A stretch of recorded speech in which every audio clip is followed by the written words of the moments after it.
Hello and welcome to a very special episode of the 3T RPG podcast. My name is Harrison Hunt and with me is Nicky Lambo. Goodbye. What?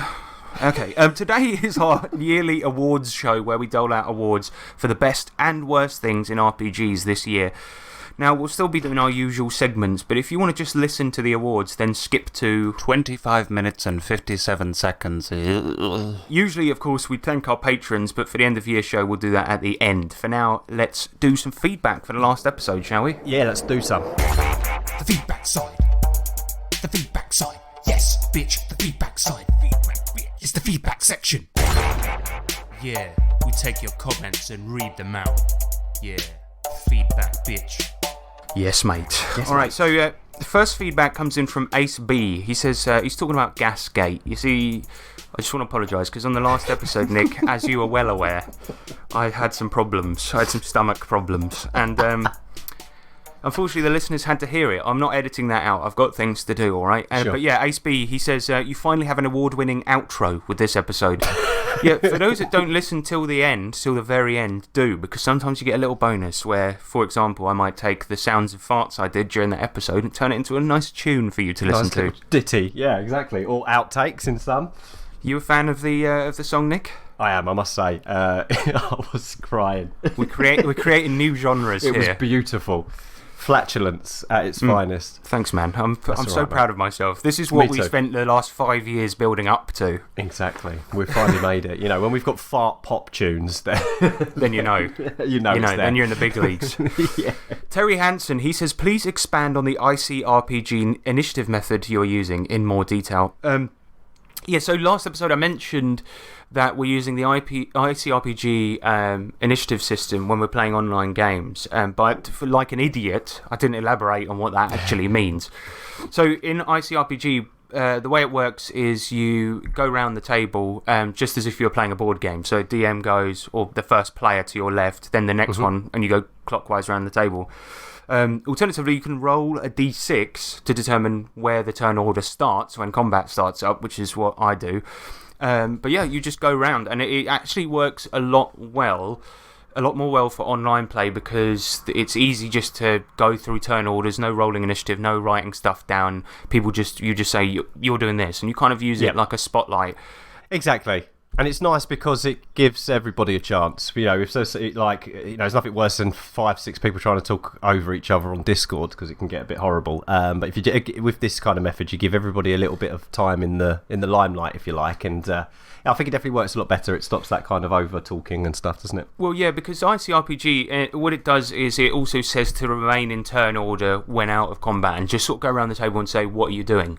Even if a player just says they're not contributing, I'm just going to stay at the bar drinking my drink. That's still something. It still adds something to the flavour of what's going on. So, yeah, that's what we've been doing. And I've noticed it's sort of like, because we're playing online, it stops people from talking over each other. And it also means that I've noticed like people sort of almost pairing up with the person that their turn is next to. Like you and Ryan sort of like teaming up to dig and things like this and like having conversations with each other. And it's, I mean, it's not ideal when you're at a table because why do you need to do that? If somebody wants to speak, you can see them. Do you know what I mean? Absolutely. Yeah, precisely. But for online, it really, really works. I recommend basically any game just to stick to that initiative system because it's really quite good. Agreed. Yeah, and that is basically it for feedback. I mean, the people are just they're enraged. No, they're happy about Fartgate. That's what we can take from this. So far, so good with Fartgate. Yeah, so that's all right. I'm so sorry, everyone. Even my mum sort of listens to this, and she was like, I just found it so funny, and I was like, mate, my mum will literally she'll love everything I do. I literally farted, and she was like, great one.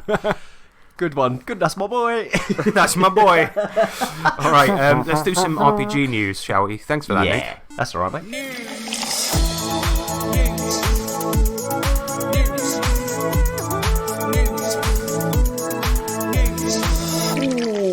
Oh, yeah, news punch. This is something I thought I'd never say. Pathfinder coming to Savage Worlds? Yeah, what the fuck? What the fuck is going on? If this year couldn't get any weirder. This because the only reason I noticed this was because I was flicking through the socials, you know, every now and again, and I was like, that's the Pathfinder Goblin. Then I realised, oh, that's the Savage Worlds post. What the fuck's going on here? I don't know what's real anymore. What's happening? What is happening out Hello? there? Hello, world. You've gone crazy. Yeah, so essentially what they're doing is the adventure path. So these are like their big campaigns, right? And they're coming over to Savage Worlds. And to be fair, that's quite a good way of doing it, because Savage Worlds has this system that they call plot point campaigns. Yep. So it's all episodic campaigns. And I like that a lot, actually. I don't use them, to be fair, but it's a good system for it. And their adventure paths are coming over, starting with Rise of the Rune Lords, something I know nothing about. So it's not the system itself, because Savage Worlds can easily do fantasy as it is, but all the Pathfinder adventures are coming over to Savage Worlds.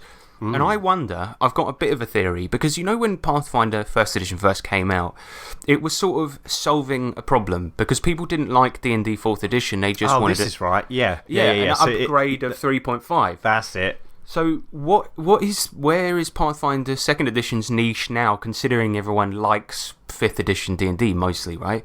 So I'm thinking now maybe the financials are taking a hit, and they've gone with this sort of, B-list, maybe D-list company and putting out their adventures. I mean, that is a bit fucking weird.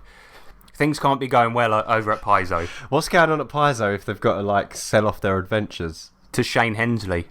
I mean, look, Paizo, hit us up. We'll do a crossover too. I don't know what I mean by that, but fuck it. We'll do something, mate. Don't worry. Yeah. I don't know. I mean, is there a lot of savages out there that goes, you know what, I bloody need a Pathfinder adventure, but do you know what? I need it published because I can't do it myself. That's exactly what I was thinking. Do you know I mean, it's not really that useful. I mean, if you already lazy, have innit? the Pathfinder ones, it is a little bit lazy. But the thing is, I think that Savage Worlds is missing sort of an epic fantasy setting. They've got low fantasy ones and things like this, but I just don't think that's really the strength of Savage Worlds anyway. And I also think that that if I want to play epic fantasy, why don't you just play Pathfinder or D&D? Well, that's the thing. I mean, Pathfinder is banging. We have played Pathfinder over the years, and when I think of like you said, when you think of high fantasy and stuff, you do think of your D&Ds and your Pathfinders, and when you think of pulp film, over the top explosions and stuff, then you think of Savage Worlds. I don't know. Do they need to cross? Who knows? No, I don't know. I do agree with you. I just think it seems a bit weird to me, but hey ho, we'll see. Maybe when they come out, we'll take a look at it. I mean, it's not really something. Of course, we'll check it out. But I mean, what's next? D&D and Cthulhu, Fuck! I actually played Acton Cthulhu in Savage Worlds once, which is that is good. it's good, but because Savage Worlds really isn't set up for the sanity system in Call of Cthulhu, it takes a month to roll sanity on it, and it's so rubbish. It's so bad. So if you do get Acton Cthulhu, play the actual Cthulhu rules. It's much better. Oh, because it's got both, isn't it, in there? Yeah. Which is one of the cool things about it. So the next bit of news is, and I don't know if this is really news, but it was a slow week, I've got to be honest with you. So customers displeased with Tasha's Cauldron of Everything. Now, this is a D&D thing, isn't it? It is, yeah. It's the new book, and what it is this has come out. It's almost like there was an old one called Xanthar's Guide to Everything, and it's like that kind of thing, where it's sort of like, here's a bunch of new class options, new items, new monsters, and new things for this. And the big thing that everyone was looking forward to is new rules for setting races in D&D. So what you can do now, instead of all races being pitted and hold into the same thing, you pick from it's basically just set dressing. So you pick from dwarf, elf, whatever, and then you pick a bunch of sort of racial heritage stats. So it could be your dad was an orc, your mum was an elf, and then suddenly for some reason a dwarf came out.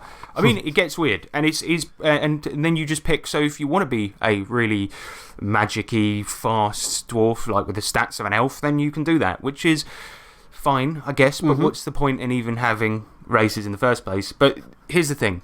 The news really is what it is this came out, and this is what everyone's been after for ages, a more open style to races, so that it's more about heritage rather than fucking just the same starting stats for every single race. Okay. And now people are annoyed because it doesn't address the problem that NPCs still fall into the stereotypes. And let me just say something. These NPCs are falling into the stereotypes of fictional cartoon races made up by a man in the 70s. I don't think there's a problem there. Let's get over it, shall we? Oh, no, more about this cauldron. Tasha's Cauldron.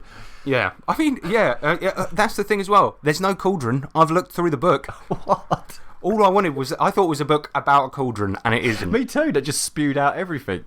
I'm sick of it. I'm sick. It's a mislabeled product, and it doesn't address the rate. Look, dwarves have been subject to persecution for a long time. Actually, I would say that real world dwarf, that's the only one that really does sort of fit into our real world, doesn't it? Because real dwarves probably do have to go through a lot. Oh yeah.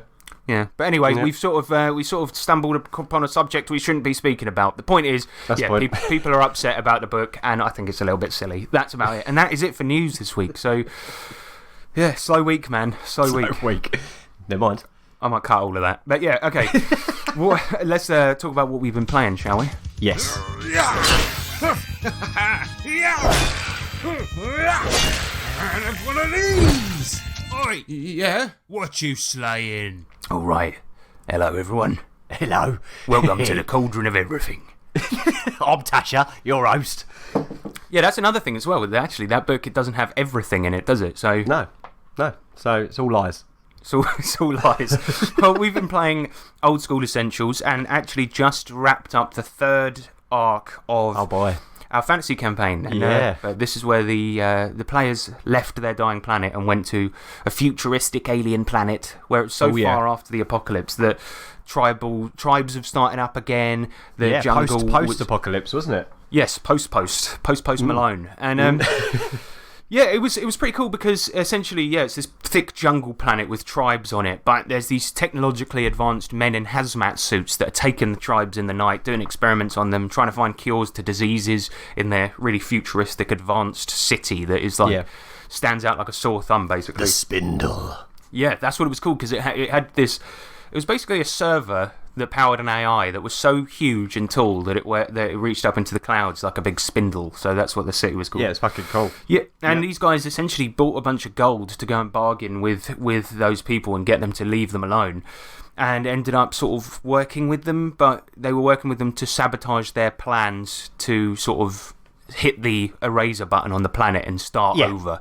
Yeah, because we sided with the like the clans and stuff, not the city. But we told the city folk that we would help them. But the truth of the matter was that we was actually trying to help the people that we had first met, which was the these kind of like tribal kind of separated groups, and join them all up and stuff. It was cool. Yeah, and the cool thing is what it was their plan was they had these sort of printers, but they had to connect the whole thing to a network, and they wanted the players to bring 2 stations online to connect it to the network so that they could hit a button and sort of print up the old versions of their cities and bring the world to what it was used to not be like before, but all the tribes would die. So these guys just went to one of these substations and blew the fuck out of it, basically, so that their plans could never come to fruition. That's right. And it was pretty cool because what happened throughout the mission, it was this old sort of decrepit factory where lava was pouring in and stuff like this, which they called the brain fluid of the planet or something like this. Yeah,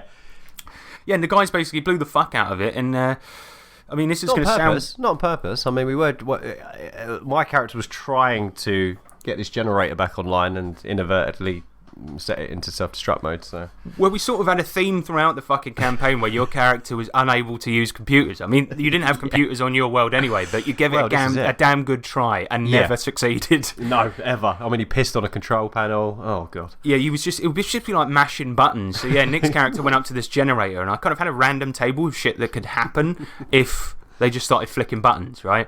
And he got the worst possible one, which was like an irreversible self-destruction. Yep. And it's like, yeah, they did want to blow up the facility, right, to stop the spindle from being able to reprint the planet. But they kind of wanted to sort of scope it out, do it in a safe way. On our terms, yeah, exactly. And then suddenly it was like, okay, I put on a real timer in real life of an hour, and we're like, okay, this place starts shaking, it's crumbling. We had 2 people in one room in a fight with a giant robot, and another guy in a room in the meantime. And, one character tried to surf over some lava to get to a place quickly on the shield, back of less. holographic shield. Made of hard light, and fell straight the fuck in. My favourite bit was that Nick's character, what did you do to try and save him? Well, I felt really bad because obviously James's character Runaway, who died, had picked up this little alien called Friendly the Alien along the way, and it was like a father. It was like his father. And oh my god, after the runaway had like kind of melted, and we saw his like skeleton doing the Terminator 2 thing when he goes into the lava, you know. I grabbed a cup and a book and tried to. I mean, I say this in air quotes, scoop up his soul just to keep the alien pleased. Sort of whether clapped it's in it there down or not, in the I don't book. know. Yeah. Well, that's what I think. Like, let's be fucking honest. That part of the campaign's over, so I can tell you, his ghost wasn't in that cup. But ain't happening. I was just gonna like at some point, if you ever opened it, I was gonna say like, yeah, a bit of steam comes out. It was just like sort of fumes from his Lava burning steam. body. Like you just look at it and went, well, that must be his soul. Smells like pork. To be fair, if you want to resurrect somebody, you need a bit of them, right? I wonder if that would count. I don't know. I didn't even think that far ahead, but yeah. Sometimes when we talk about our campaigns, I do think it's just fucking weird, some of the stuff I say. But it was funny because, yeah, they had to escape this facility really fast. And I looked at the timer and I said when they came down in the elevator to get inside to this like underground facility, I said, right, it takes about 10 minutes to get down there. And they finally get back on the elevator after it's crumbling. They're all hurt, shit like this. And once they're on the elevator going up, I look at the timer and it's got 8 minutes in there. And I'm like, if you don't speed this up somehow, you know, you're going to die. And so we had fucking one guy, he tied his flying broom to the elevator and then was flying up, like, giving it all he can, like, we did like a extended skill challenge for him to sort of yank the lift up faster. Oh, mate. It was really epic, but it's so weird sometimes. Because then think about what happened next. Then you left, got into your flying saucer, you know, it's just like, fuck. But yeah, they got into their flying saucer and called the guy at head office, and he was like, well, I guess I'm going to have to go for plan B. And they suddenly look over at the spindle in the distance and see like a cacophony of nukes coming out of it, just flying everywhere on the planet. Yep. And Nick came up with a genius idea because they'd found an AI within the facility and he'd put it onto a floppy disk. And the AI was, to be honest, quite hostile. But you sort of came up with the idea of like, but what if he hates his boss? Right, and then slammed it into the UFO, and the guy's like, the AI sort of sees what's happening outside, and he just goes, "Oh no, he's finally bloody done it." And so yeah, we ended the game with these guys trying to finally master the computer over an extended skill challenge, like a team thing, and redirect the nukes towards the spindle. And then it was just like, yeah, but basically the game ended with 8 nuclear explosions on this big city. It was fucking fun, man. Yeah, we razed that town to the ground, and then. Yeah, then we was celebrated as the saviours, weren't we, by all the tribesfolk? So that was pretty cool. That was a cool little scene at the end. Yeah, you guys were sort of flying over your UFO, sort of taking it slowly back to your tribe, and everywhere you look, there was people clapping, like all the tribes celebrating sticks in the air and stuff. Yeah, yeah. It's awesome. It was cool. a cracking campaign. I mean, the whole. You know, the 3 iterations of the campaign were fantastic. I mean, if we think back where it started, you know, a party putting together a bloody monster zoo in D&D, and you know, and where it got to by the end of it, it's just incredible. Yeah, I'm really glad you liked it, and it was good to finally. I would have preferred maybe to use the Mutant Called Classic system. It's just that it's a little bit more complicated for online. So I just use stuff from the book, and because it's OSR, it worked with OSE, so it's fine. But yeah, I certainly had fun, and it was really good. I think we'll return back there, but your characters are all so powerful and so high level. I'm thinking of making them like NPCs, and maybe you start out as some tribes people this time, but the leaders are your old characters, you know, that would be fun. Yeah, that would be cool. But actually, yeah, we're starting our next campaign on Thursday, and we're kind of doing it because these guys, their old planet died. We know what happened to the ones that survived and fled on the boat, but what about the ones that died? So we're gonna play a Planescape campaign using the Troika system.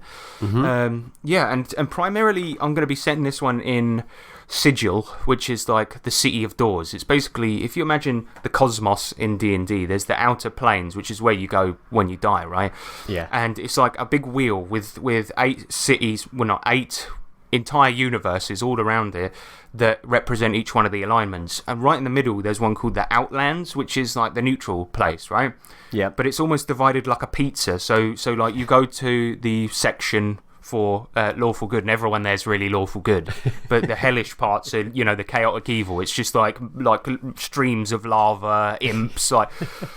And so that's what's kind of cool about it. But in the middle of this, and this is kind of weird, there's basically a infinite spire that has a top, right? But the between is completely infinite, and on top of that is a ring city on the inside of a ring. So, and it's called Sigil, and this is basically also known as the Cage because it's really difficult to leave. It's called the City of Doors as well because that's loads of portals on the top of it that lead to all over Planescape, to the different planes like Mount Celestia, Hell, or whatever, right? Yep.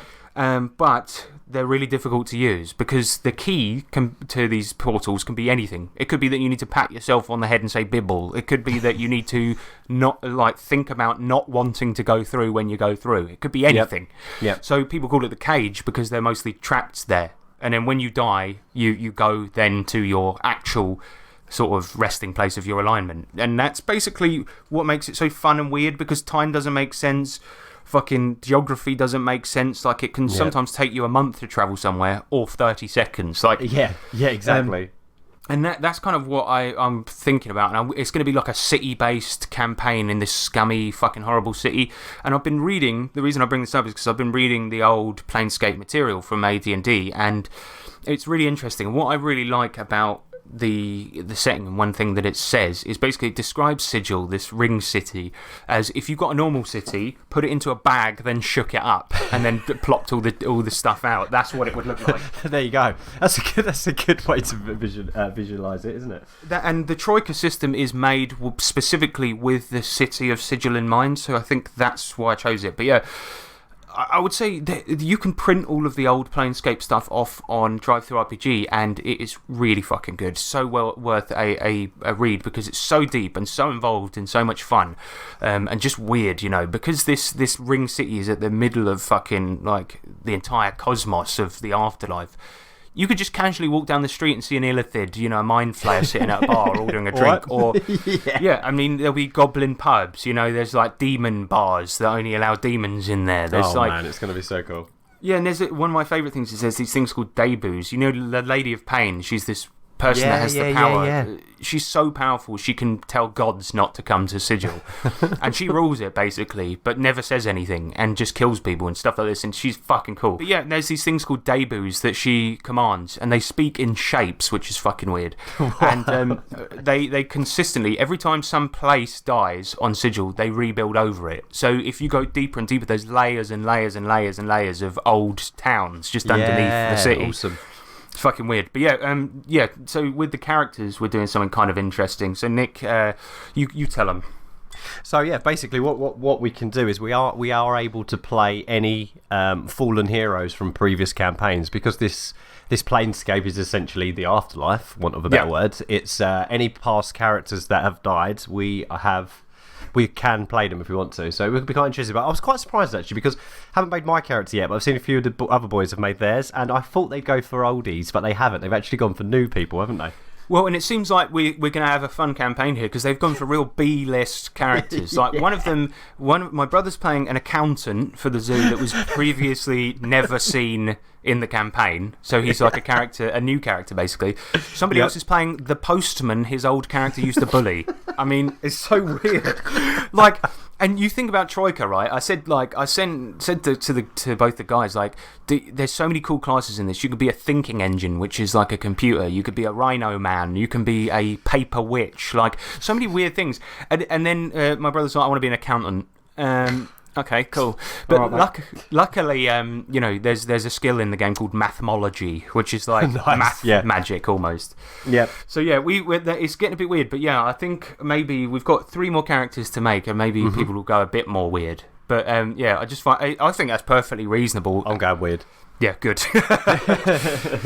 But yeah, that's basically it. One last thing I really just quickly want to mention is that I wanted to replay Planescape, the game, in preparation for this campaign.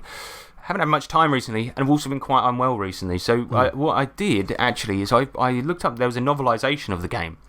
And everyone said that it was rubbish, but there's a guy who rewrote the entire novelisation of the game using text from the game.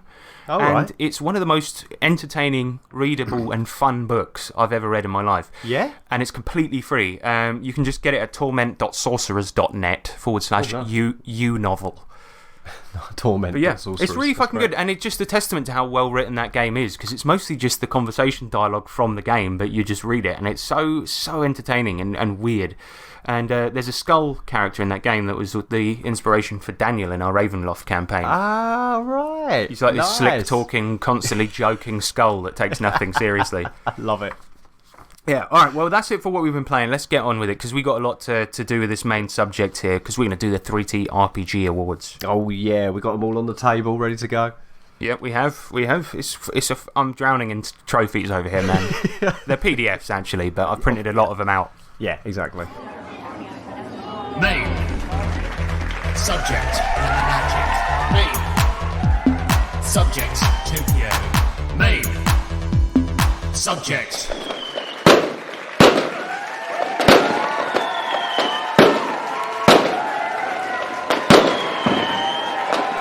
Hello and welcome to the 3T RPG Awards 2020. I want to thank you all for coming here tonight, socially distanced, of course. And of course, we're going to have some good times tonight, so charge your glasses and yeah, but just have a good time, basically. All right, cool. All right, so this is the 3T RPG Awards 2020. For those that don't know the format of this, it's me, Nick, and our other co-host who couldn't make it tonight, James. We've nominated one thing each for each category, and then we've chosen a winner. If something gets nominated twice or 3 times, it automatically becomes the winner for that category. We do best and worst, and bear in mind the one rule we have is that all the awards here are for things we experienced this year. They didn't necessarily come out this year, but we think they deserve a mention. So let's do the first one, shall we? Oh, yes. And the first award is for Best Company. And the nominations are Melsonian Arts Council, Merkborg / Occult Altmaster Games / Stockholm Cartel, and Drive Through RPG. And the winner is Merkborg. Woo! Yeah, so I don't know, man. Like the trouble is, I don't know, because the Twitter is called Merkborg. Right, but on the thing there's Occult Altmaster Games and Stockholm Cartel, but Free League also published it. So I don't know who the company is, but let's just say the lads over at Merkborg have been doing a great job this year.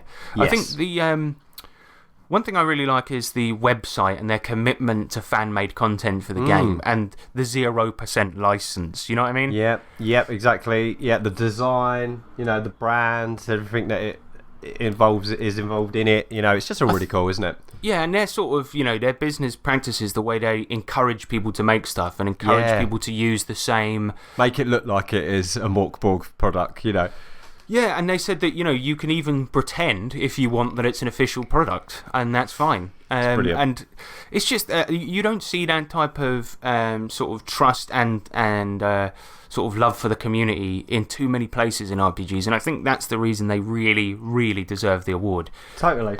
And, there's so much fan stuff. Like, they do the sort of fan stuff of the week that goes onto their website and stuff. Yep. And some of it's so fucking good. It was like... Yep. It's amazing, and they just do a great job of encouraging this stuff and have a commitment, to making stuff that's a bit different, a bit weird, and yeah, I think it's well deserved, don't you? I totally do, and and it's like even little things like their Twitter's really active. It will repost stuff, including our thing, which was really cool. But it's nice that a company's very interactive. If you retweet us, you win. You win. That's it. That's the rule.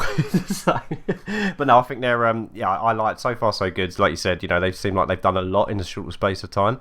And I just like their practices. I think they're Me a too. decent company, mate. Yeah. Well done, guys. Well done.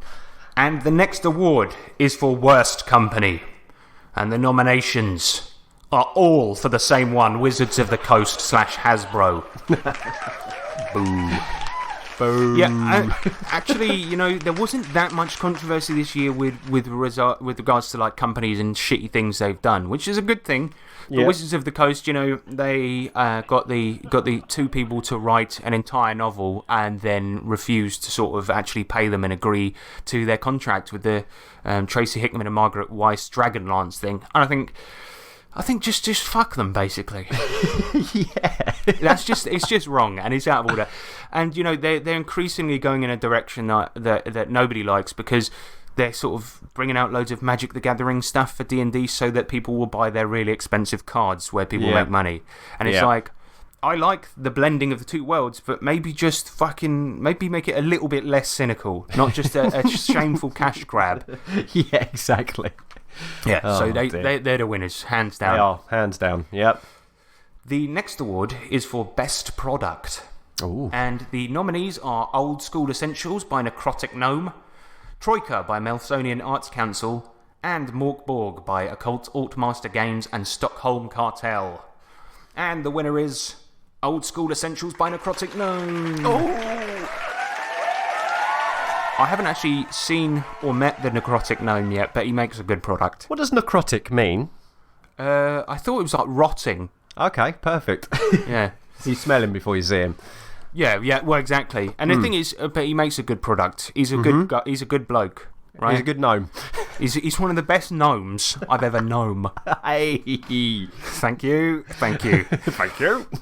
Yeah, so Old School Essentials, it doesn't do anything new or flashy. It's an update of the basic and expert rules of D&D from the 70s or whenever the fuck it came out. But the thing is, it packages it all in the most usable and well-made material I've ever seen for an OSR game.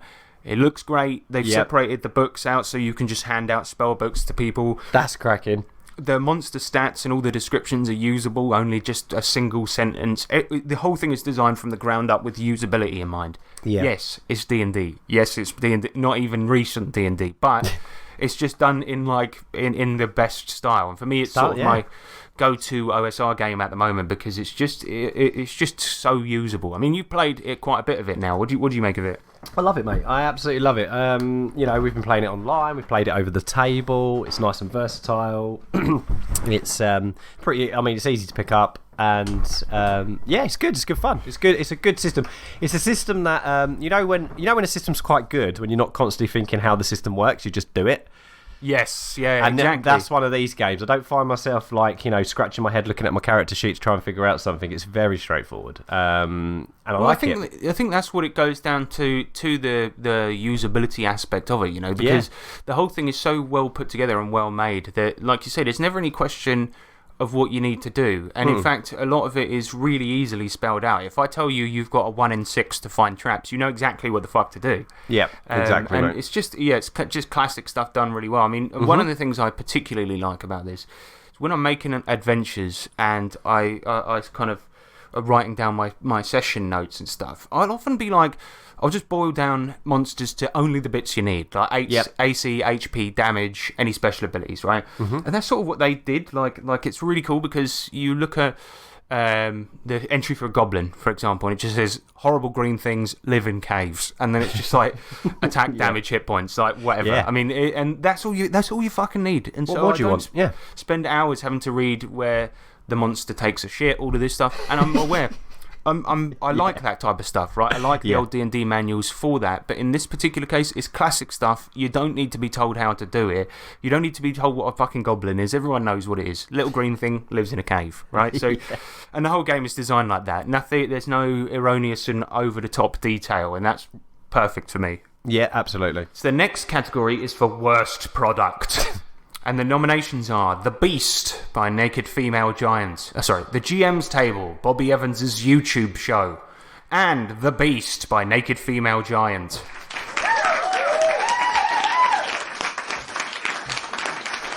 We've got to be honest, when we talk about the product, right, we're not necessarily talking about the system. We're just talking about it as a product. Its design, it's how well it's made, how usable it is, things like this.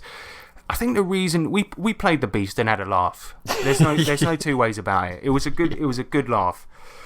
But the trouble is, it as a product is pretty bad. I think it's like £7. There's no art. There's no £7? Yeah, and all you get is like 20 sheets of paper with a prompt written on it, like. I can't even remember the ones we had, but it'll be like, today you caught a disease from the beast. What happened? That's it, yeah. Can we really call that a page? I mean, can we? It's one sentence at font size 72. I don't think that counts. So, yeah, I mean, it's just a crappy product. I mean, if it was released as a free one sheet and you could roll on it, I'd be like, fair enough. All the weirdos that are into that type of stuff, get your teeth around it, right? You know what I mean? Yeah, totally. Yeah. I mean, no art, £7. It's essentially a blank diary for, having sex with a monster. Yeah. And I mean, that is a sentence nobody should ever say. Do Do you know what I mean? Yeah, exactly. But yeah, I like the. I thought it was a laugh, but it was mainly because we were having fun at its expense almost. Yeah, but, agreed. Yeah, and the agreed. product is just badly made. I think what he could, like I say, could have just released it as a one sheet, and that would have been fine. You know. But yeah, it's just not a very nice product. It's person on Reddit's going to be sad. Oh dear, yeah, that one guy that said, "Thank you, this is my favourite game." I mean, we should probably explain what it is, because it's basically like a diary where you write a diary, a role play on your own about having sex with a monster. Yeah, that's it. Mm-hmm. Yeah, I might crack that out. Might crack that out for Christmas. Well, when you got the family round, around the turkey. Right, let's play best. God. Oh, should we play some board games? Well, actually, I've got a little better something one. for you, Grandma. Nan, you're gonna like this one. Alien STIs. Fucking hell, that's such a gross thing to think about. Yep. All right, let's go on to something good, shall we? Yeah. And the next nominee, and the next award is for Best System, and the nominees are Merkborg by Occult Altmaster Games and Stockholm Cartel, Cypher System by Monty Cook Games, and Basic Expert D&D by Gary Gygax. Actually, I don't think it was by him, but anyway, the winner is Cypher System by Monty Cook Games. Now, give us a rundown. What are we talking about Cypher here? What is it, and why? Cypher. So yeah, we like Cypher. We tried Cypher out this year, and it definitely helped us out with an easy game that is generic and quite fun and adaptable, so you can play it online. It's pretty good over the table as well, and it's just a nice rounded system. It gives you all the detail you need, but at the same time leaves it nice and open for you to fill in all the blanks with all your cool imaginative stuff.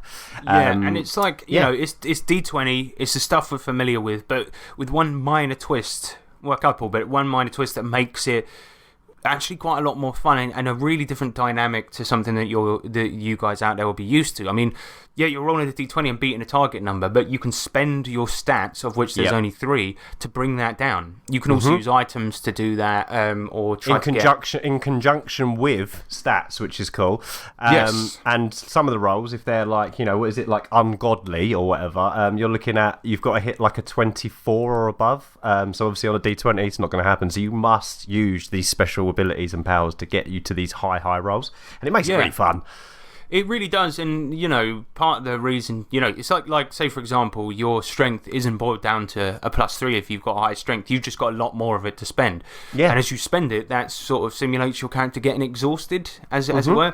So exactly. You know, like you spend the whole time flipping cars over, ripping off doors, things like this. By the end, you'll be exhausted, but there's nobody else that can do it as much as you. And it just has such a good feel to it. I like that sort of when you go to roll. Yeah, you can just roll straight, but you just say to the GM, you know, I'm going to spend a bit of intellect on this or whatever, and then you kind of bring that number down to make it more manageable, and it really effectively stimulates the stats, I think. Yeah, totally. And if you know, and it gives you that little bit of agency as well, where you think to yourself, right, this roll has to pop off. And there's no excuses. You know, we can't fail here. So you basically blow everything you've got to bring that target number down to basically an automatic success if you have the points to do it, which is quite cool as well. Yeah, and that is what really makes it for me. It's like those times when you need it to go off, you know, and then you start really spending it. It adds such a exciting dynamic to it. Totally, and I definitely think that the power is solely put within the player's hands in this game, you know? Yeah, I mean, it must be nice for it's your first time GMing this year, and you ran us through a Destiny game, and it must have been nice playing a player-facing game for a change. It was lovely. It was really, really nice, and especially online. And a player-facing game is definitely if you're a bit of a, you know, I get a bit bloody hell. What do I do? So get a bit scatterbrainy when I'm GMing something. That's it, flustered, exactly. And you know, and for player facing, really, really good. Especially if you want to hone your GM skills, but not have to also be relying on your rule knowledge, if you like. So that really helps. Because I mean, it really helps you not having to flip through the Cypher rulebook, exactly. Because all you're worrying about is, okay, if the players know how to roll, fine, end of story. And then all you do is just focus on the story. Nice and easy. That's Yeah, it. mate. And I had a lot of fun, especially in combat, because combat in it is a little bit loosey goosey. Like it's you, if you want to move somewhere, you just move there. Do you know what I mean? Yeah, exactly. But like, what it is like it's more about narration because you don't. The enemies don't roll to hit you; you roll to defend yourself. All you need to concentrate is if they succeed and things like this, and then just come up with a fucking good story. And that is, I think, the core of what's made why I enjoyed Cypher System so much to play. Totally. Is because it was all about story. Yeah, and yeah, exactly. It was like the things that you can do in it. It's just, I don't know, it was amazing. It was a fucking good game, man. And that Destiny game, it got to epic levels. We had very high-powered guys. It was fucking fun. And Cypher System made it all about the story. And I noticed, some people at the table, the ones that are not as good at role-playing as others, were really fucking good when playing this game. Totally. And I had a lovely compliment from Ryan as well, because he actually picked up Destiny, the video game, off the back of us playing that campaign. And the first mission, the introduction mission, he said it was spot on. I said, oh, does it? Because I couldn't remember. But yeah, apparently it was pretty close to the game, so that's good to know. Well, I did the same, and oh, nice. But I found it so confusing. It's changed a lot because I played Destiny 1 Vanilla when it came out. Oh, back in 2014. Yes, wow. Yes, and then completed it and sort of never played it again. Like I did the main quest basically. Yep. So I was so confused, and it's the same first mission from Destiny 1. So I was like, what the fuck is going on? I don't know. Anyway, but it is a fucking good game. But I think you need somebody to come online and explain it to you. But we've stopped talking about Cypher System now. Anyway. Okay. Enjoy the award, Monty. Yeah, enjoy it, Monty. Actually, Nick, you're gonna feel pretty annoyed at me, but I picked up Cypher System, and one thing we complained about was the price because it is expensive, but it is a gorgeous book. I picked it up. Some guy was selling it on Facebook, and I got it for half price, mate. I mean, most of the pages are missing, and there's a lot they're all stuck together. No, it's actually all right. It's all right. I haven't read it through yet, but it's really fucking nice. Oh, that's good, mate. It's I think it's definitely got a place on everyone's bookshelf if they want that generic go-to easy system. So if you want to improve your GMing and/or role playing, it's a fucking great system. Yeah, totally for that, it's because. Yeah, you just focus on story. But anyway, let's go on to the next one. Yeah. The next award is for Worst System. And the nominees are Dark Places and Demogorgons by Eric Bloat and Josh Palmer, Tunnels and Trolls by Flying Buffalo, and Tunnels and Trolls by Flying Buffalo. Now, don't get confused, listeners. I know how easy that is for you, considering how stupid you are. Yeah, take that, nerds. Sorry, no, I don't mean that. I love you, really. So Tunnels and Trolls. So this is a very strange system that I have a very strange relationship to because we did review it positively and all the content in it.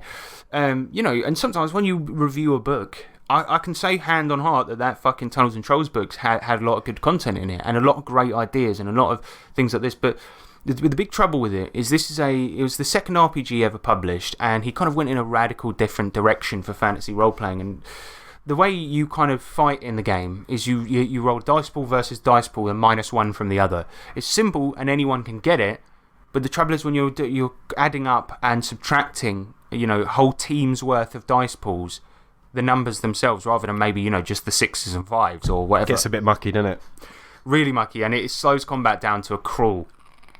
And that was the big trouble. Like, we played it, and what we got out of the story was really great, and the characters were fun. I had fun playing it, but I just really, really don't think the combat works on a really fundamental level. It's not fun to play the combat bits, and that's a real shame. That's a shame, yeah. We struggled a bit, didn't we? Because we obviously did an AP of it, and yeah, I know what you mean. Because it was sort of like you have to sort of narrate everything after all the rolls are done, and it becomes less fun because, in another game, you roll your dice, you hit the thing, the GM narrates it, something cool happens every, couple of minutes or every minute, And with this, it was sort of like, okay, roll, you roll, okay, add those two together, now minus that from the other.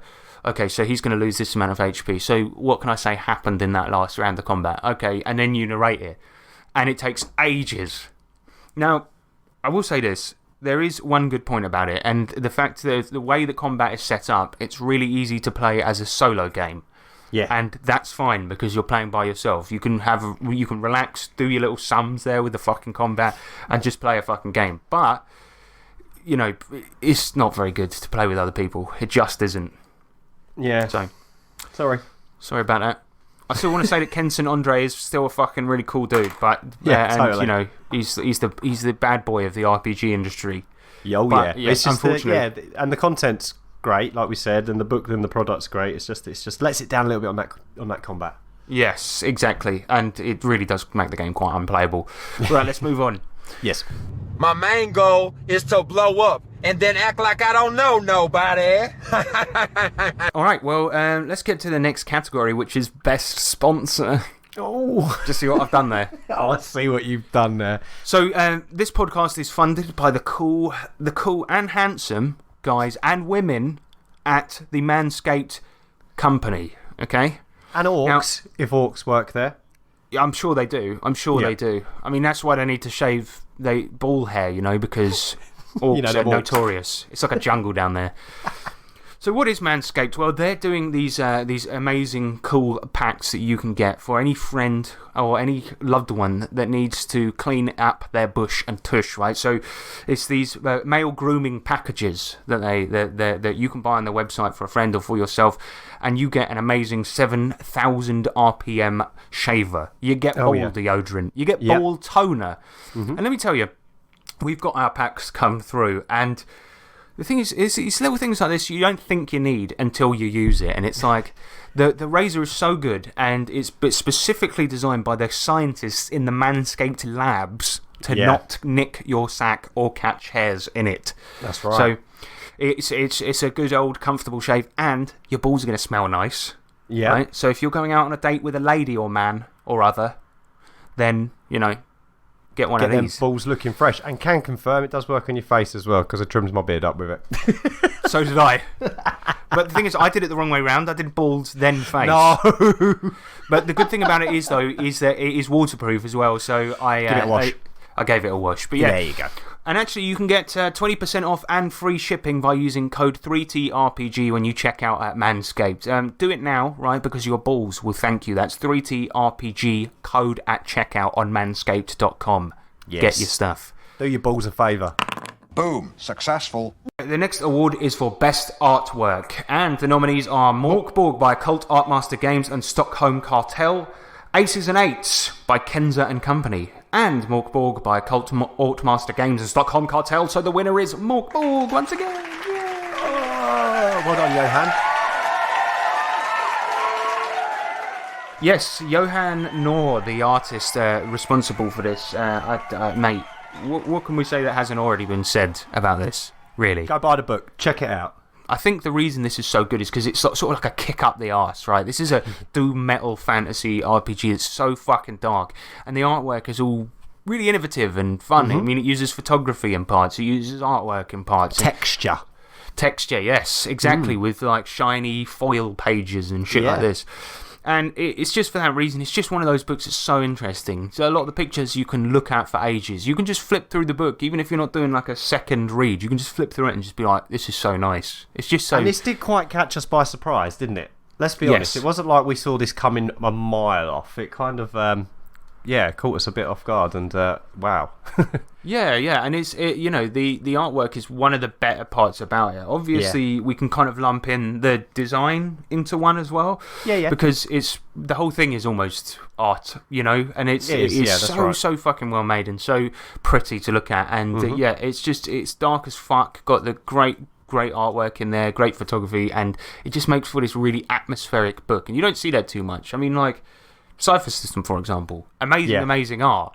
It really is, but it's like it's just good art, you know. It's nothing new like this. This is the shit, you know what I mean? Yeah, definitely. And I mean, the book's cracking. It's a luminous yellow. I mean, it's pride of place on my coffee table, and people have said, "What the fuck is that?" And I'm like, "I'm glad you asked." Good. Is this your nan again? You're getting her games out on Christmas Day? Yeah, she's getting Morkborg and the Beast for Christmas.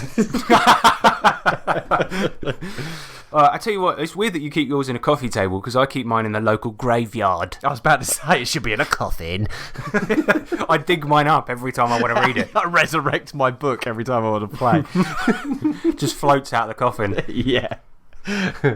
Well, deserved. funny enough, there's a guy in the book that's dedicated to. I can't pronounce his name for shit, but he was an old singer called Dead.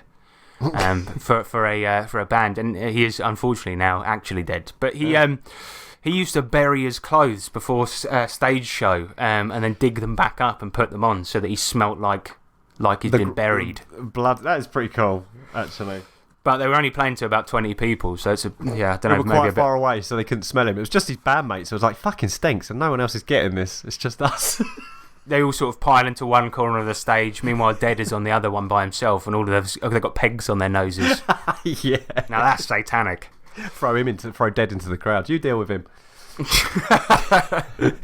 All right, the next award is for worst artwork, and the nominees are Dark Places and Demogorgons by Eric Bloat and Josh Palmer, Veins of the Earth for Lamentations of the Flame Princess, and Barbarians of Lemura by Simon Washbourne and Beyond Belief Games.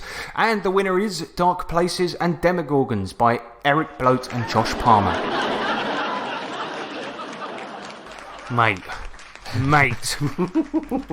Thing is, right, you look at the cover for Dark Places and Demogorgons and you think they've put a lot of effort into this. That's great artwork in the cover. But yeah, then you get inside. Now, this is a game all about... It's basically a Stranger Things type game. That's what it is. I mean, even on the cover, and this fucking pisses me off, they've even put, like, a little thing at the bottom. Like, not where the title is, but at the bottom it says, in the 80s, strange things may happen. And it's in the Stranger Things font. Oh, it so is.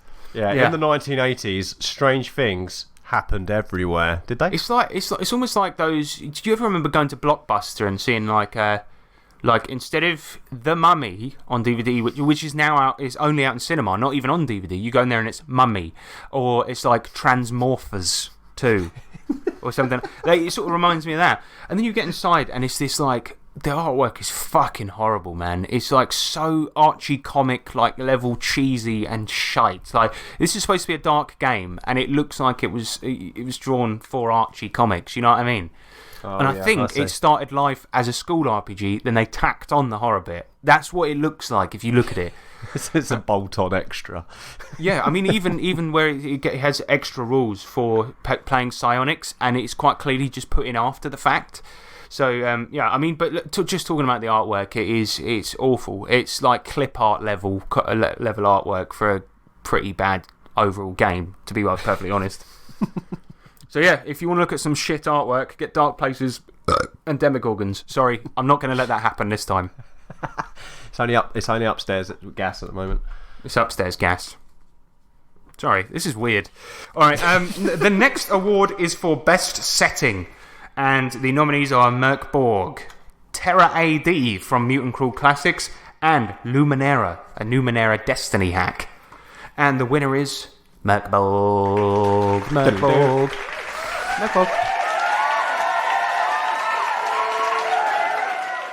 So, Nick, talk us through the setting here of Merc Borg. It's good, isn't it? Oh my god, yeah. So it's like a post-apocalyptic world that is it's a Greek one, by the way. That's why it's called a post-apocalyptic. It's a post-apocalyptus. Post-apocalyptus.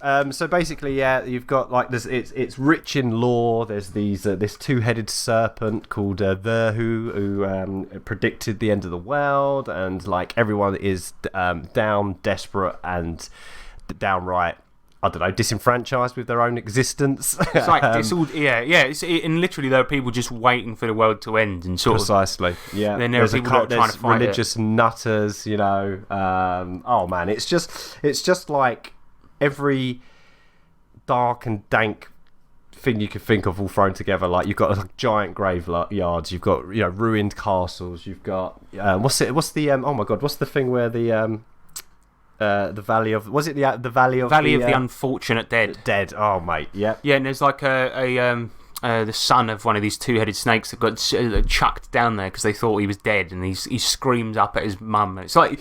It's just so... It's so good and so dark. And I mean, the setting and the system are sort of one in this game, you know. But the setting is really the thing that made me want to play it. And It's just, you're just playing on a dying world, and it's going to end. Like, it genuinely is, but it's just a matter of time. And sort of, you're just trying to figure out if you want to be one of those people that's fighting it or trying to bring it about quicker. Do you know what I mean? Or somebody that ignores it entirely. Yeah, precisely. But yeah, like you said, there's no heroes in this game, is there? I mean, there will be through adventuring. No, people will try. That's the thing. Yeah. But precisely. yeah, I think it's, and it's bleak. Bleak as fuck. And I think it's one of the few games to do it with sincerity and a lot of do it in a way that doesn't make you cringe. I mean, Lamentations of the Flame Princess, it has a lot of modules and a lot of stuff James Raggi says that makes me cringe, you know. And this is sort of like at points so dark it's almost funny. Yeah, exactly that. But it knows it's doing it, you know.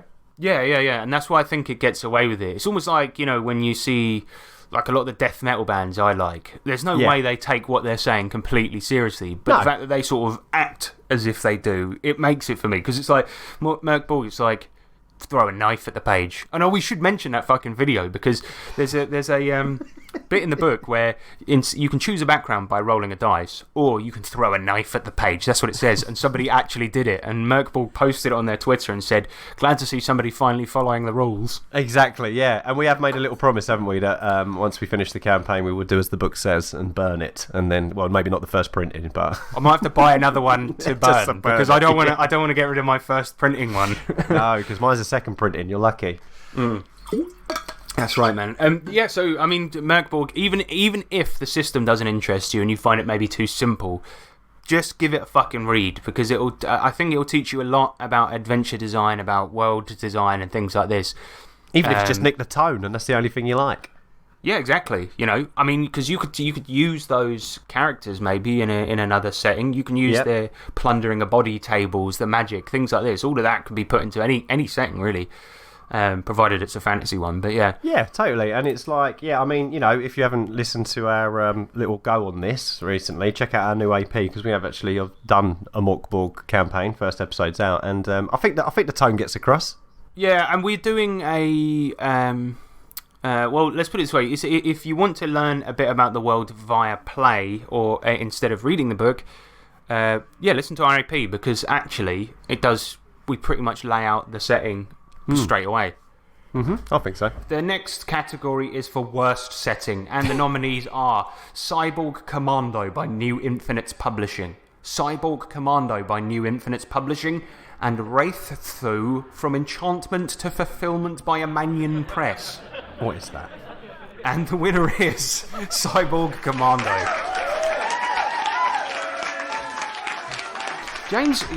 James's nominations, he's the third one in all of these, right? And some of them are fucking weird. It's like, where did he hear about Wraith Through From Enchantment to Fulfillment? What is that? I'm going to find out right now. Okay, good. Are you doing it live by Googling? Yeah, the future, the world as we know it has changed. Humankind is in decline, and a new race has arisen from the ashes, instantly diseased and infertilely compromised, the Achilles heel of the doomed human race. Okay. All right. Well, I don't know if that's good or not. He's not here to defend his choice, but poor rulebook. All right, but anyway, let's talk about Cyborg Commando. Yes. Right. This was fucking Gary Gygax's attempt to be edgy, and let's be honest, it's just such a fucking stupid game, man. But we're talking about the setting here, and the setting is right. The aliens are coming to Earth for some reason. We know why they're coming to Earth, and so new brands of Cyborg Commando, more machine than man, or maybe a combination of the two, have been invented. The big trouble about the setting is how fucking silly it is. Like, it's really silly. And, you know, you have, like, there's a microwave installed into every Cyborg Commando. Why? For reheating meals. I mean, obviously. And there's, you know, they thought that, you know, having a laser gun in your finger would be cool, but it really looks so stupid. Like, it's really weird, because you're sort of pointing at things, pew, and, like, your finger probably sort of folds quite impractical as well, isn't it, really? Yeah, I mean, like, what happens when you pick your nose? You're dead, right?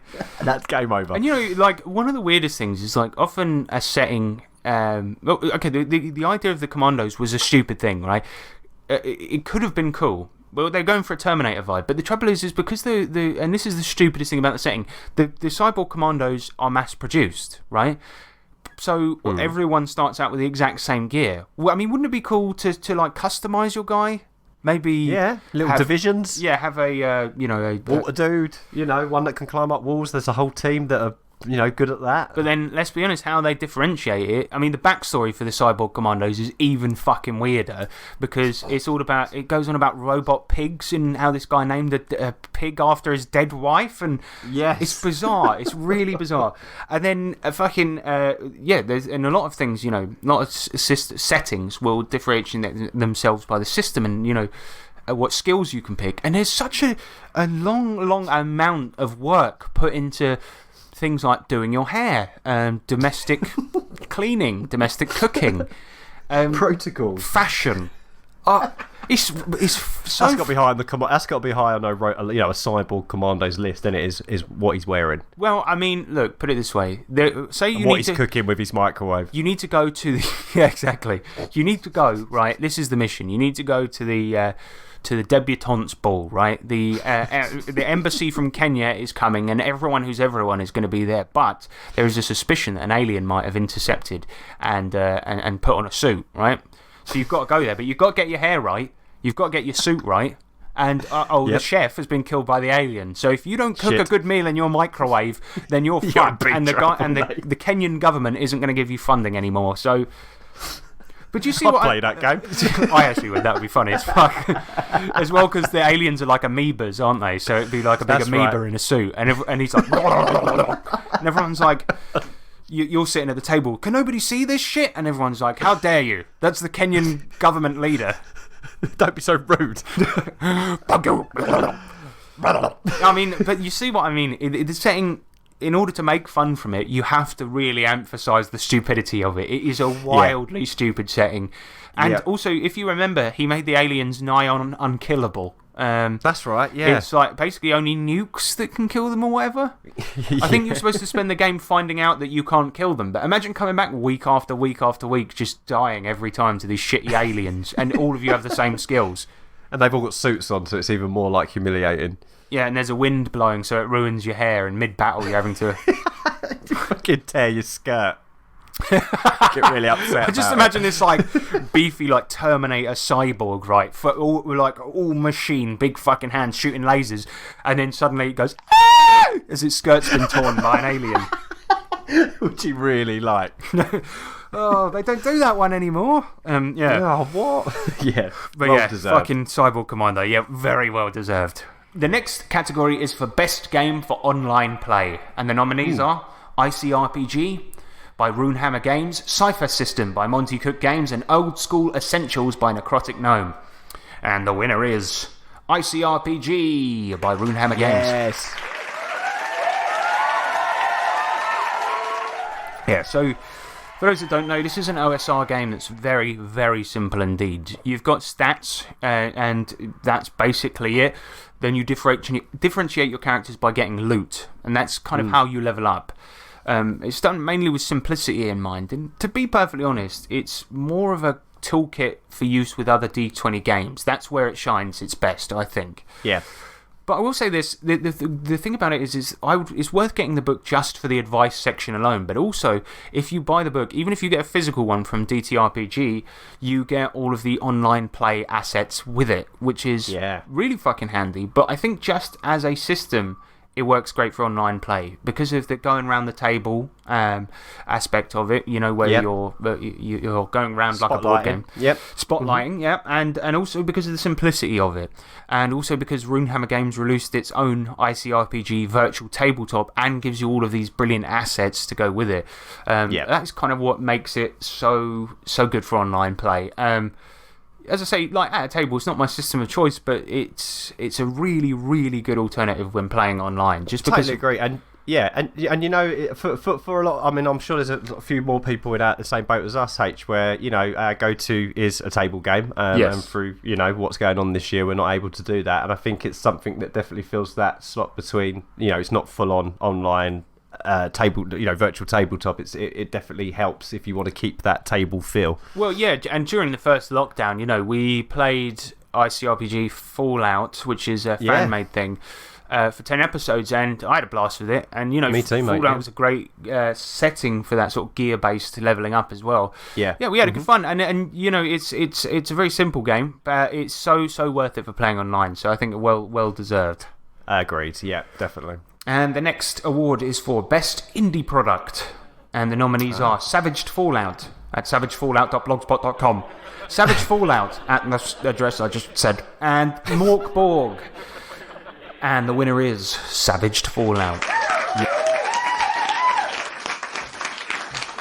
Now, this is another thing I can't pick James's brain about because he's unfortunately absent due to his anniversary happening. But, yeah, I mean, Mork Borg, does that count as an indie product? I would say it is, but then it's published by Free League, isn't it? Free League, one of the biggest publishing companies going at the moment. Yeah, so I don't know if that's technically indie, so don't do me for it, listeners. Me and Nick nominated something else. It was as indie as you can fucking get because it doesn't even have its own website. It's Blogspot. It's not even published. Yeah. But yeah, this is another one. Like last year, a free game won. Last year, where we did Cyber Sprawl Classics, and this is another one. Yes. It's a free addition to Savage Worlds, and there are different versions of Savage Fallout out there. This one is called Savaged Fallout, but curiously, the website is savagefallout.blogspot.com. Oh, yeah. That shows how indie it is, mate. Yeah, because it's just full of mistakes. No, it really isn't. I mean, we've been banging on about this game for years. And it's spectacular. We love it. Yes. And it basically, it's a mix between Fallout 1, 2, and 3 stuff. You get a DM's guide and a player's guide, which are easily printable. You get 2 different types of character sheets, about 4 adventures, a setting where he's made it an entire sort of a post-apocalyptic California, I believe. Yeah, that's right.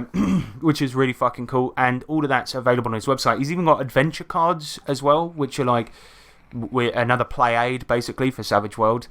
They're really nice. They've got the Fallout art, haven't they, as well? So yeah, they look cool. I know he's redrawn it all. Oh, probably copyright. Yeah. So he's definitely no. It's original art by him that he's redrawn that looks very similar for some reason. That looks vaguely. No, actually, I think he's all right to use it because it's not non for profit, isn't it? Oh, that's true. Yeah. Yeah. So anyway, he has used it. Whatever. Anyway, but yeah, whatever. It's good. It's really good. We had a really good fun. We had a really fun time with it this year. It's really comprehensive. You know, it just does all the work for you. It's got all the weapons, all the chems, all the monsters, everything you expect to be in there is in there, and it's split into players' guides, DM's guides, all of that stuff. This should be a real product. It should be a fucking thing. But whatever you do, don't play the Modifius one. Play this one. It's really good. Yeah. Definitely. So the next award is for Industry Rad Dude of the Year. And the awards and the nominees are Brendan LaSalle for his gaming therapy stream, the Spellburn podcast for being wholesome and shit, and Bruce Cunnington for sending out RPG care packages during the pandemic. Yeah. And the winner is Bruce Cunnington. Now, for those of you that don't know, he is Bruce Cunnington is a bloke in the DCC community who's basically famous just for running games constantly. You know how Goodman Games, they do this thing that's like you can get awards for running public games of DCC.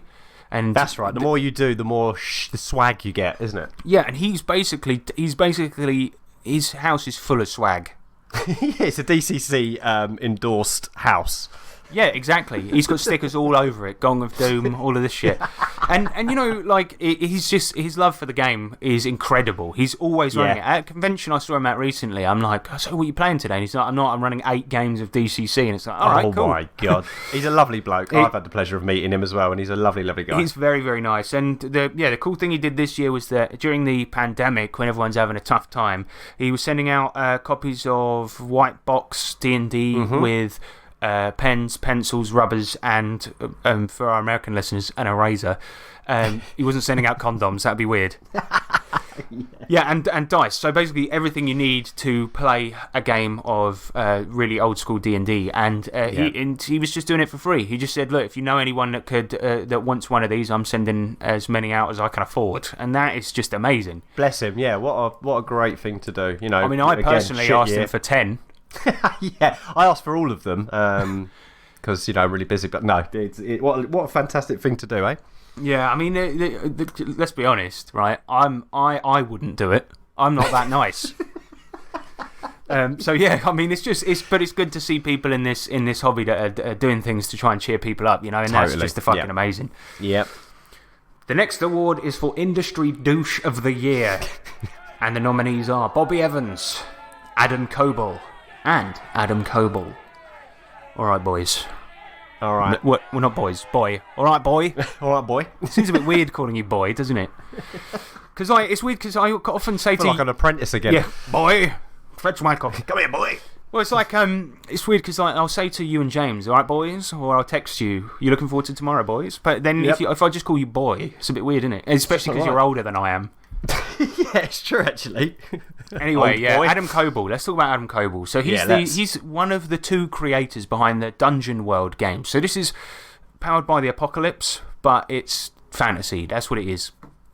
This guy's one of the creators, and not to we're going to get a little bit political. It's just going to happen, all right? But let's be mature, listeners.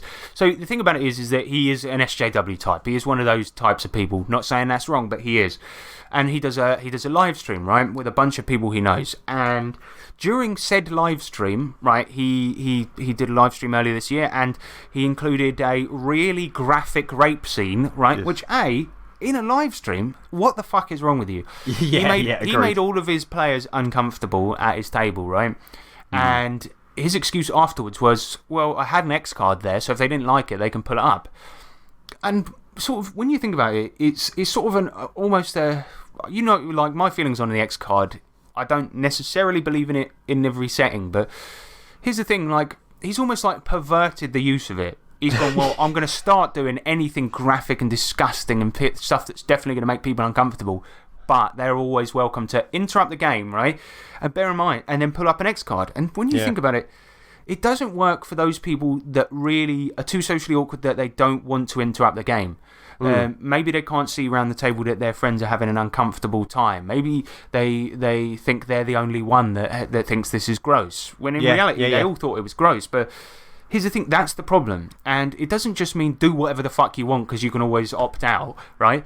If you're playing with people, maybe try to make a concerted effort not to do something so fucking gross, especially in a live setting. Imagine if those people's parents were watching, Do you know what I mean? To me, this is it's disgusting. I was looking for a reaction, maybe. Yeah, possibly, but then I don't know. He's the type of I just don't get it. I don't fucking get it. And basically, it's a really, really dickish thing to do to the people that you're live streaming with. If you're doing it at a home game, right? And often, let's be honest, amongst men, jokes get really disgusting, right? But this is and I've got to be honest. There's been some pretty gross things that have happened in some of our games, but that's private between 5 mates who know each other really well, right? And nobody else is hearing that. And it's not reasonable. It's probably wrong. But the point is that this guy, he did it in a public setting where he embarrassed 5 people and did something fucking stupid. And then instead of apologising. Yeah. Should have used your card then. Fuck off. Yeah, exactly. So I think a well-deserved winner. But actually, do you know what I think, Nick? This guy's actually, we noticed before with the Douche of the Year awards that they were getting steadily worse, and now it's going down a bit. This guy's a little bit better than the previous ones, so I think this is looking up. There we go. See, the final award is for the People's Choice Award. We'll just talk about this straight up. So basically, what we did on Reddit and on Facebook is we just asked for your suggestions. What do you think should win an award this year? It can be a person, it can be a product, it can be a system, it can be a rule, it can be a T-shirt. It could be a cup. Really like that cup this year. Well, DCC did do a good cup one year, but unfortunately we got one. Yeah, so maybe we could stick an award in here for that. What, best cup of the year? All right, Nick, 2021. Cup of the year, Toya. Oh, that's awful. But yeah, so let me just go through some of the runners up, and these are the ones that got multiple votes. Okay, so first one was campaign coins.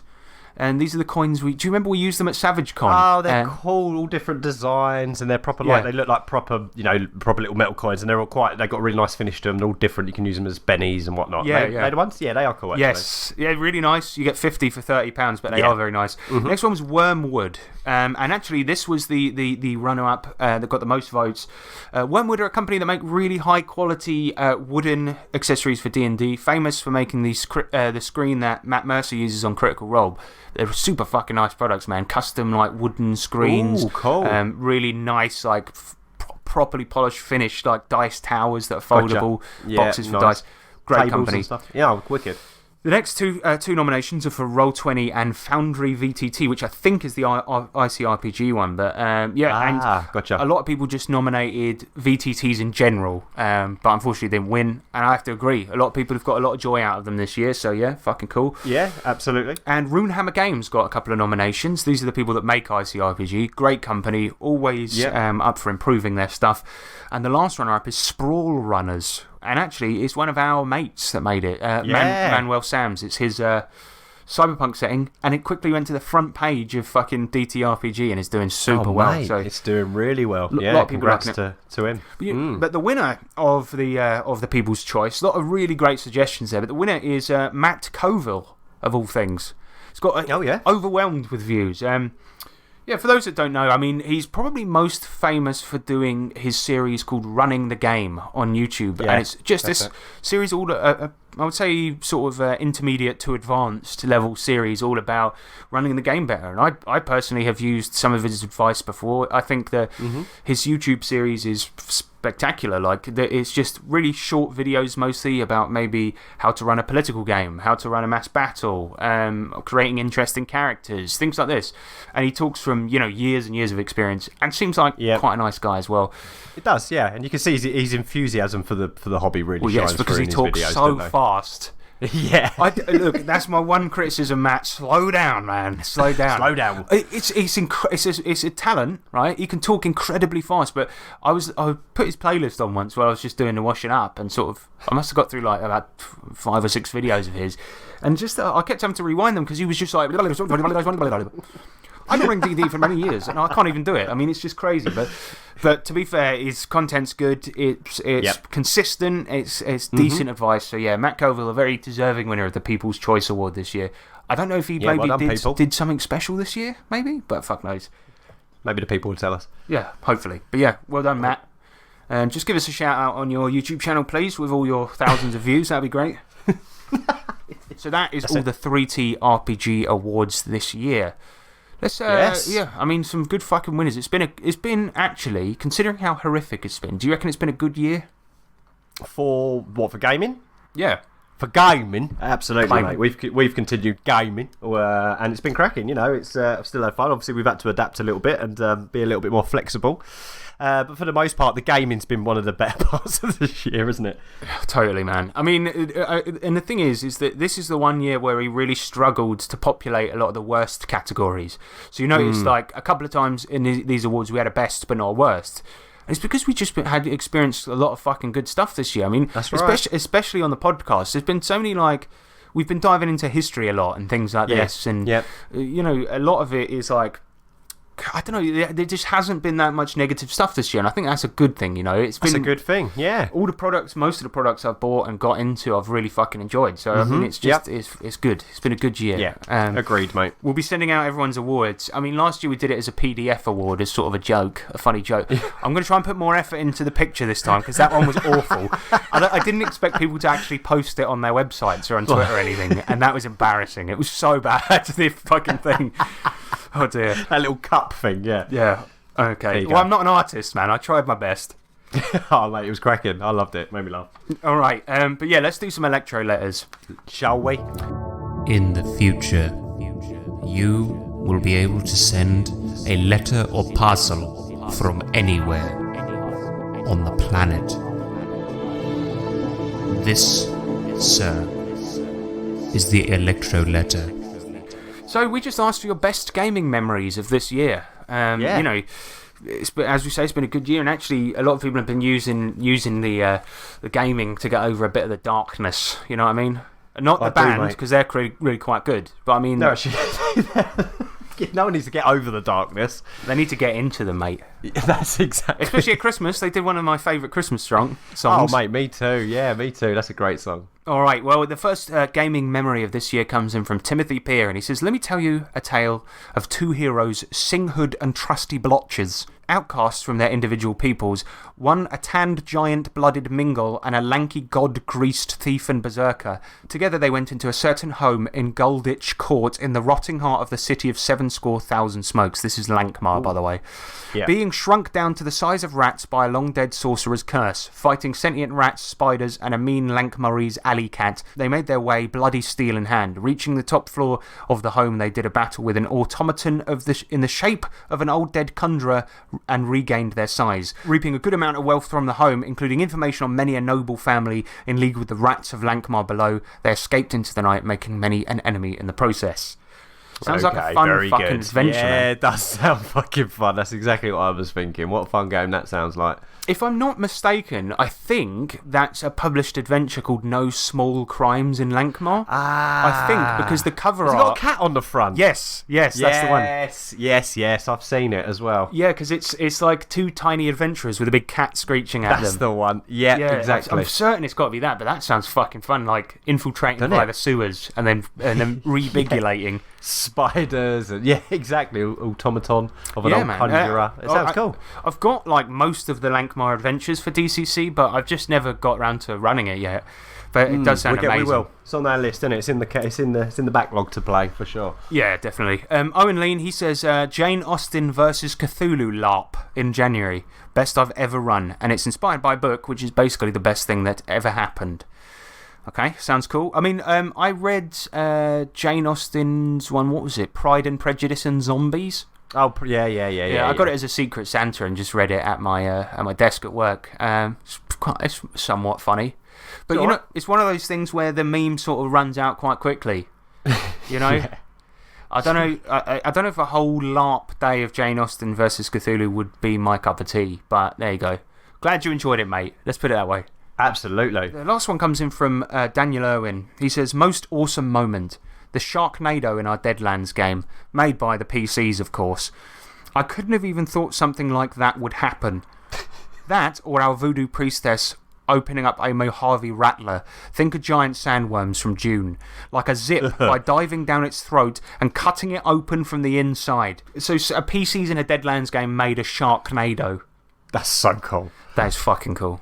That is cool. And do you know what, actually? This year at Savage Net, which obviously our annual convention that we run that we had to take online this year due to the pandemic, and Dan ran a game, A Night at the Services, and that was fantastic as well. Yeah, that was, so it's like what was it, a haunted... petrol station, mate. It was brilliant. It was absolutely brilliant. We were like a band and we were on tour and we had to stop at a petrol station overnight for the services. And yeah, there was all sorts of weird goings on within the services. But such an incredible that's probably up there idea. for one of my games of the year, actually. Personally, actually. That's my personal one. We'll get into our favourite memories of this year in a second. But Daniel Irwin actually says, he mentioned something about the game. He says Ryan Field, one of his players, and his train spotting comment before diving headfirst down a toilet hole. Yep. So what did hiding in there? What happened? What was the train spotting comment? Oh, it's like a dirty bathroom, wasn't it? He went, "This is like train spotting," and then jumped into the toilet. And then just jumped in that dirty toilet and hid in there, yeah. But then that was actually part of this, if I remember rightly, I think that was like a secret passage that got us down into the basement where they were making burgers out of people. So. Oh, okay. So it makes more sense. It's like both of these stories, it's like making a Sharknado, somebody diving into a toilet. It's like, we need more details, all right? Because we need more it just than that. raises so many questions. Yeah, exactly. That's fucking awesome. Yeah, my what about God. you, man? Like, so you that night at the services game at Savage That was Con. one of my favourite online games, especially it was a convention game. But the best, oh my God, and I keep going on about it, but I'm gonna have to say that the alien C-section, emergency C-section within a UFO on a foreign planet was probably up there as one of the most dramatic and fantastic scenes I've ever played in a game. It was so fucking cool. So obviously, it's been a science fantasy campaign. I had to do an episode based on Alien. Oh, absolutely. And, what it was that these guys basically saw a UFO crash full of grey aliens, but an alien to them had also invaded the ship, and it was a xenomorph from Aliens. Yeah. One character got impregnated with the alien egg. Two did. One remembered and got it out. Yes, that was right. He sicked it up. And like for the next 3 or 4 sessions, I'd be talking about the character. It was a character called Grant, and I'd be talking, as the GM, like, Yeah, so you sort of you're cruising across the wasteland, your big heavy belly sort of weighing your back down and giving you real bad back problems, and he wasn't reacting to it. I mean, it was even on his ship and stuff like this. And then at one point I just said, "Remember, Ryan, you are pregnant as well." And he's like, "Oh, fucking hell." So suddenly Grant has to go down on the floor, and we did sort of a big dramatic task with the other characters sort of doing an emergency C-section on him to get the alien out, and it was really atmospheric because we did it while the ship was sort of semi-crashed as well. Yeah. And we had one person sort of pinning him down. Your character Nick was sort of doing magic on him, like almost like the gas and air, but you were sending him to a hallucinatory area where he was calm and talking to a lady, I think, or something. I can't remember now. But it was some sort of hallucination to keep him calm while we conducted surgery. Well, the Bard conducted surgery of all people. Oh, the Bard. Yeah. He's like this sort of. He's like like an an Elvis. Listeners, don't use the Bard. Don't use the Bard as a surgeon. He almost died. And it was so tense, man. It was like almost like a real birth. It was. But it was incredible. It was pretty. It comprised like almost half the session, but I don't think it felt like it was boring. And then right at the end, the cool thing was when you sort of cut open the final through a final membrane and the alien jumped out. Yeah. We rolled initiative, and then Nick's character, he wins initiative. And first attack, he rolls the highest damage you can with his dagger. So it's like this thing just jumped out, and then you just nailed it to the floor with your dagger. And it was such a cool fucking scene, man. Mate, it was incredible. Loved it. What about you?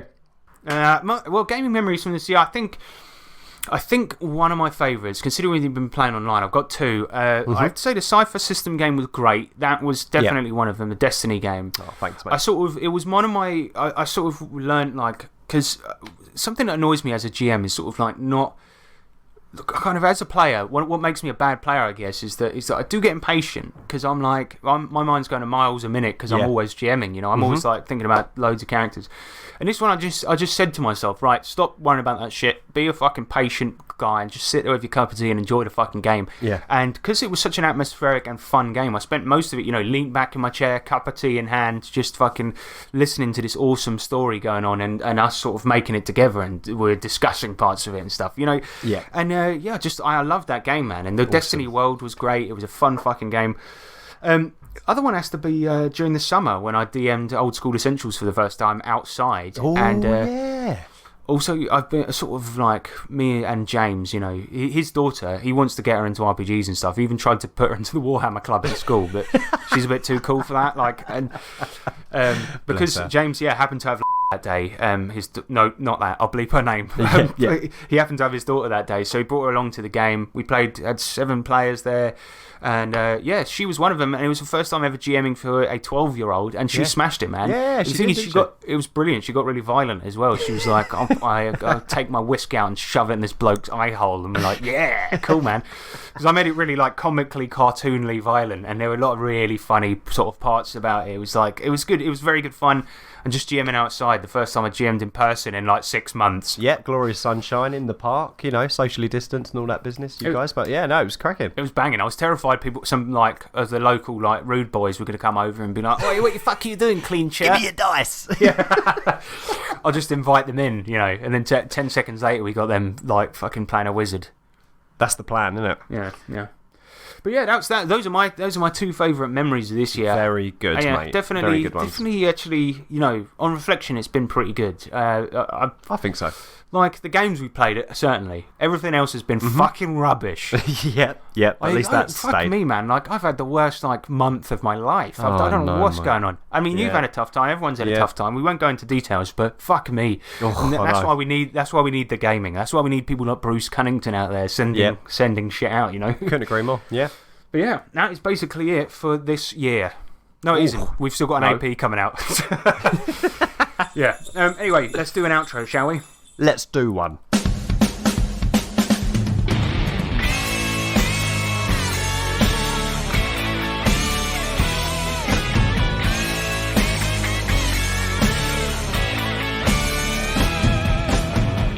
Well, I'd like to thank all the Patreons for making this show an amazing show.